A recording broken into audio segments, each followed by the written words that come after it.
Hey guys, this is Comic Uno. Today I'm doing a review for Spider Island issue 2. Before I start talking about Spider Island, just want to give you guys a couple updates. Of course, I have Comic Uno episode 108, and that's the show where I review all the comics I read this week in one show. And here are those exclusive comics. We got Outcast issue 11, Giant Size Little Marvels issue 3, Jupiter's Circle issue 5, Robin Hood Ongoing issue 13, We Can Stand on Guard issue 2, The Flash season 0 issue 11, American Vampire second cycle issue 9, Injustice Gods Among Us issue 7, Morning Glories issue 47, and Big Thunder Mountain Railroad issue 5. So if you want to go check out all those reviews, go to Comic Uno episode 108, which is annotated. But let's talk about this issue, which is Spider Island issue 2. Now, of course, I was excited to read this because we have our backup story with my favorite character of all time, Spider-Girl, written by my favorite creative team of all time, Ron Frenz and Tom DeFalco. So I did not review the first issue of Spider Island video-wise. I did write a written review. You could check that out. It's on the Spider boards, Spider-Girl boards. It's also on my Facebook and Twitter, so you can search back there and find a review. But I didn't do a video review, and I was really disappointed because it came out the week of San Diego Comic-Con. I didn't have a chance to review it. But now I have a chance to review issue 2, and I'm excited to review it. And I want to, talk about the first story, just gotta get it over with, and then, of course, go into the, dig deep into that last story.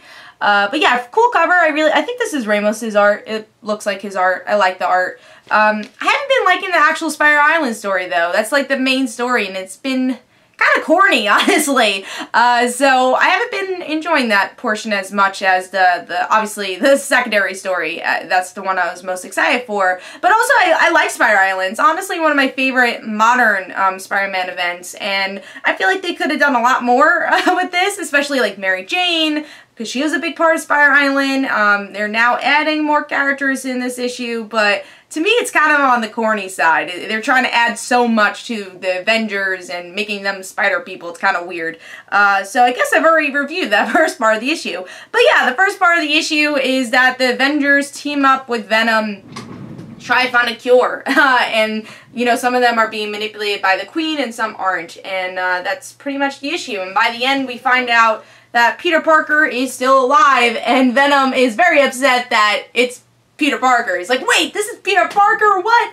I didn't know he was Spider-Man. So that was a fun part. But the rest of it was kind of, like I said, on the corny side. We got Iron Man turning into the Green Goblin, Carol Danvers as a vampire. Like, in some moments I enjoy it, but at the same time I'm like, this is kind of weird, and they're adding a little bit too much silliness to the arc. I feel like they're definitely expanding this a bit more. I feel like Spider-Girl has a lot more story to tell than Spider Island. There's just a lot of wasted pages, I feel. Like, this could have been a story that was condensed more, so it would have been interesting if they switched them. I feel like the Spider Island story would have done better as a secondary story, and I would have enjoyed it more, because, like I said, there could have been less pages to explain this story, and Spider-Girl needs more pages.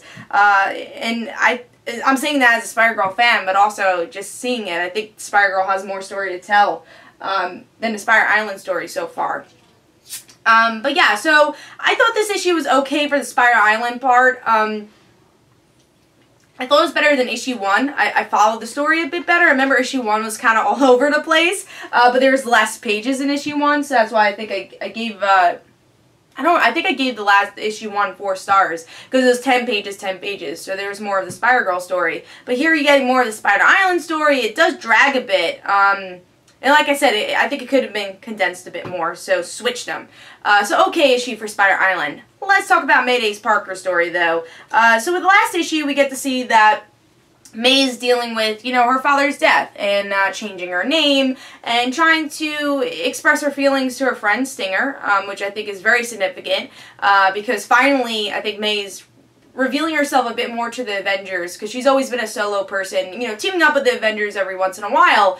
But, finally she says, hey, my name's May, and then she finds out Cassie's name, so they're, like, getting closer, and she's becoming more part of this team, even though she's just a reserved member. But now we're seeing that the Avengers are turning against her. We don't really know why, but we find out in this issue it actually is, I always forget her name. It's, Anthrella. And she manipulates people's minds, and we've seen her character before in the Spider-Girl book, where she's able to manipulate May's mind, especially when I feel like a lot of psychological things are going on with her, where she feels the lowest. She always ends up being the villain, you know, going into her mind, and, you know, a lot of times it's usually just, oh, here's a random supervillain to fight, and here it's like, here's your friends saying that you killed your father, fight, and then some of the Avengers don't get manipulated and others do. So by the end of the issue, you have some Avengers saying, oh, well, this is not the real Spider-Girl, and then Spider-Girl sees J2 and thinks that it's Deimos, so she's ready to kill him. So there's a lot of interesting stuff here. First of all, let's just talk about the artwork. Artwork's beautiful. Really like the art. Even, you know, adding Katie Power as a, like, an adult version of herself was really cool. I don't think Katie's ever been in MC2, so I thought that was a cool thing as a Power Pack fan.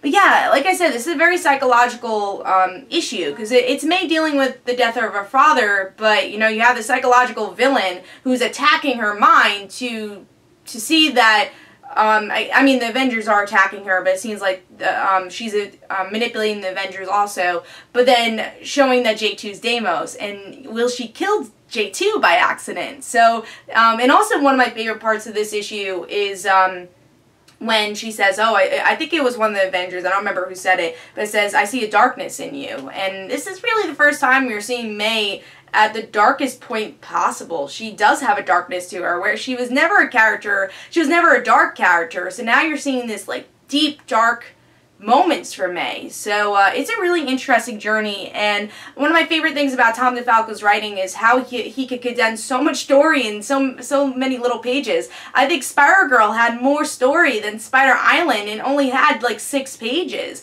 and Spider Island had the rest of the book to tell its story. So I think that's interesting. So yeah, great issue for Spider-Girl, and overall, even though I thought the Spider Island story was just okay, it did have good artwork, and obviously both stories had good artwork.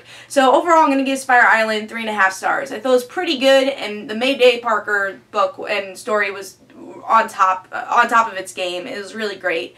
So Spider Island gets 3.5 stars, and hopefully both stories could complement each other in the next issue. But the May story was perfect. It's everything I want, and it gets me really excited to read issue 3. So Spider Island issue 2 gets 3.5 stars. Hope you guys enjoyed. Don't forget to follow me on Twitter. Don't forget to like my Facebook page. Also, in the description below, there's links for my comic book, Like Father Like Daughter. And don't forget to like the Facebook page of Like Father Like Daughter. I'll see you guys later. Bye.